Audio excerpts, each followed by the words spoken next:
ओम जय Shri Radhe Krishna ji. Welcome to my YouTube channel दोस्तों। सुख सागर पंचम स्कंद 20वां अध्याय। श्री सुखदेव जी द्वारा 7 द्वीपों की कथा का विस्तार पूर्वक वर्णन करना। श्री सुखदेव जी कहने लगे, हे राजन, 9 खंडों की कथा तो हमने तुमसे वर्णन कर दी। अब 7 द्वीपों की कथा सुनो। जम्मू द्वीप में 9 खंड है। इस द्वीप में जाम्बुन का एक बहुत बड़ा वृक्ष है। उसकी ऊंचाई 1,00,000 योजन है। इसका नाम जम्मू द्वीप पड़ा। उस वृक्ष की छाया 1,00,000 योजन के बीच में पड़ती है। उस द्वीप के चारों तरफ खारे जल का समुद्र है। 9 खंडों में जो राजा थे, उन्होंने एक एक खंड के 6-6 भाग करके अपने अपने पुत्रों में बांट दिए। 9 खंडों के सिराने पर एक एक पर्वत मध्यम में स्थित है। सुमेरु पर्वत के नीचे रस, शहद एवं द्रुत की 3 नदियां बहती है। देवता और गंधर्वों आदि की स्त्रियां उन नदियों में जाकर स्नान करके उन रसों को पीती है। इसीलिए उनको दुर्बलता एवं वृद्धावस्था नहीं आती। जम्मू द्वीप में राजा सगर के 60,000 पुत्रों ने अपने पिता के अश्वमेध यज्ञ के श्याम कर्ण अश्व की खोज करने के लिए पृथ्वी को खोदा था। उस पृथ्वी के खोदने के सिंहल द्वीप आदि 7 टापू और भी निकले हैं। दूसरे पाकर द्वीप में पाकर का एक वृक्ष 2,00,000 योजन ऊंचा है। उसमें भी बहुत बड़े बड़े फल लगते हैं और उसकी छाया 2,00,000 योजन के बीच में पड़ती है।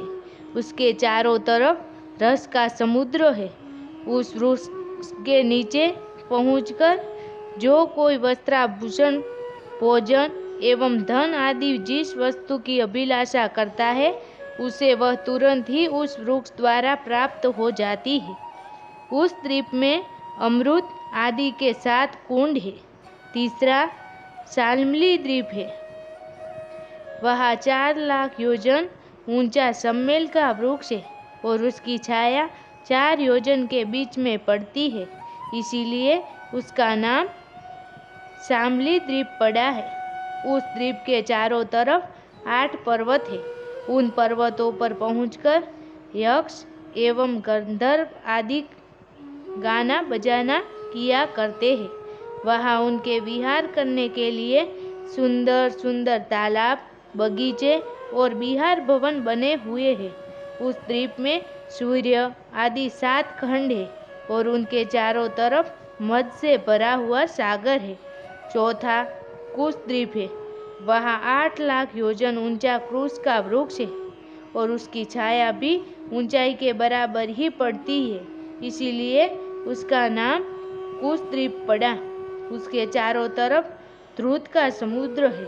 उस वृक्ष के नीचे कुंड एवं तालाब ऐसे बने हैं कि जिनमें स्नान करने तथा जल पीने से भूख प्यास सब जाती रहती है।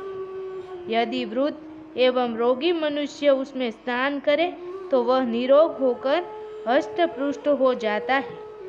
संकट आदि नाम के 7 खंड उस द्वीप में है। 5वां क्रोध द्वीप है, जिसमें क्रोध नाम का पर्वत 16,00,000 योजन ऊंचा है। इसी कारण उसका नाम क्रोध द्वीप पड़ा है। उस पर्वत पर बैठकर गरुड़ जी वहीं से सब द्वीपों को देखकर बहुत प्रसन्न होते हैं। उसके चारों तरफ दूध का समुद्र भरा है और व्यास आदि नाम के 7 खंड उस द्वीप में है। 6ठा शाक द्वीप है। वह शाक का वृक्ष 32,00,000 योजन ऊंचा है। ऊंचाई के बराबर ही पृथ्वी पर उसकी छाया पड़ती है। उस द्वीप के चारों ओर छाछ का समुद्र है। उस द्वीप में देव द्वीप आदि नाम के 7 खंड है।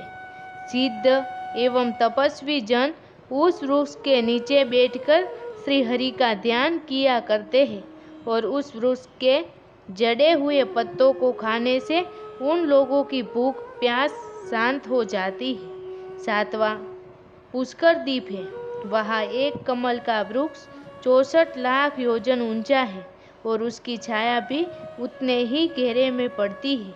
वहाँ केसर की खुशबू आती रहती है और द्वीप के चारों ओर मीठे जल का समुद्र भरा हुआ है। उस वृक्ष के नीचे मानसरोवर नामक तालाब है। वहाँ हंस पक्षी मोती चुगा करते हैं। उस द्वीप में मकरांकृत आदि 7 खंड है।